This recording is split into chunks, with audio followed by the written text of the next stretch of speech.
Selamat sore rekan-rekan semuanya, selamat datang dalam diskusi sore ini mengenai tanggapan dan juga solusi mengenai kasus korupsi yang menjerat Menteri Sosial Juliari Batubara dengan vendor terhadap bantuan sosial dalam kondisi pandemi COVID-19 ini. Saya memberikan kesempatan kepada rekan-rekan saya untuk menanggapi kasus suap dari Menteri Sosial Juliari Batubara yang diawali oleh Saudara Jetro.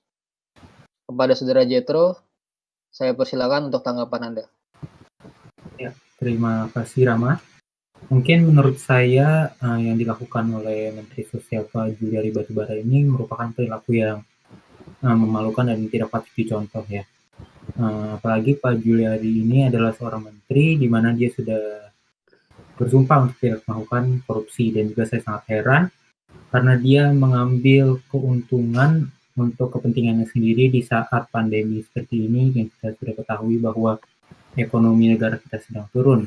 Berarti bahwa Pak Menteri ini sudah mengkhianati negaranya dan juga masyarakatnya. Baik, tanggapan yang cukup luas dari Saudara Jetro. Untuk yang kedua, silakan saya sampaikan pada Saudara Dava untuk memberikan tanggapan atas kasus ini. Baik, terima kasih Rama. Sebagai masyarakat, saya hanya punya satu tanggapan terhadap isu ini. Hanya satu, yaitu kecewa. Saya kecewa terhadap seorang menteri yang seharusnya memimpin rakyat untuk memperbaiki kehidupan. Dan apalagi kayak keadaan sekarang yang kita tengah terkena pandemi kan.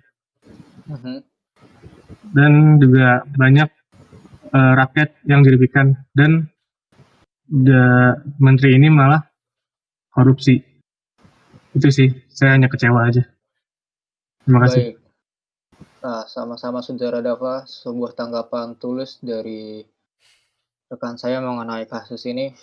Yang ketiga, saya persilakan Saudara Robert untuk memberikan tanggapan mengenai kasus ini. Oke, Rama. Menurut saya kasus ini sang pelaku seharusnya dipidana seberat-beratnya karena pelakunya sangat merugikan masyarakat ya, terutama di beberapa kalangan yang memang sangat butuh bantuan sosial ini. Baik, terima kasih Saudara Robert atas tanggapannya mengenai kasus ini agar segera Saudara Menteri Sosial mendapatkan pidana yang setimpal. Selanjutnya kita kepada Saudara Tagrek agar memberikan tanggapan solusi mengenai kasus ini. Oke, kalau saya lebih menyinggung tentang solusi bansos ya di sini karena bansos memiliki suatu ambiguitas perihal pendanaan. Nah, jadi mungkin akan lebih baik jika bentuk bansos ini digantikan menjadi uang karena bentuknya absolut dan penulisan laporannya pun lebih mudah. Jadi pun di audit itu lebih gampang soalnya bentukannya ya uang. Gitu aja sih. Baik. Selanjutnya kepada Saudara Rafli. Saya persilakan untuk memberikan solusi tanggapan mengenai kasus ini.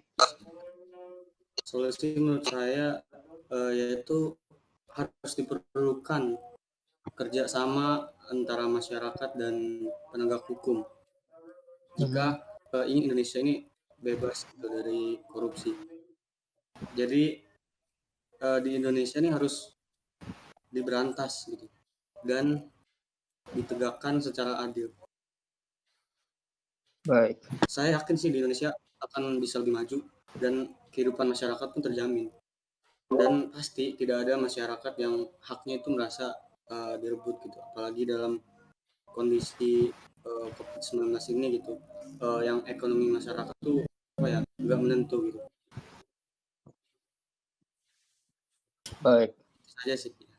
Saya lanjutkan kepada Saudara Dil untuk memberikan solusi tanggapan terakhir. Silakan Saudara Dil. Menurut saya solusi dari permasalahan ini yaitu kasus korupsi adalah perlu adanya usaha dalam membangun kesadaran masyarakat terhadap aktivitas korupsi. Contohnya adalah pendidikan tentang korupsi sejak dini. Sekian dari saya. Sekian saya rasa diskusi sore ini. Atas perhatiannya saya ucapkan terima kasih.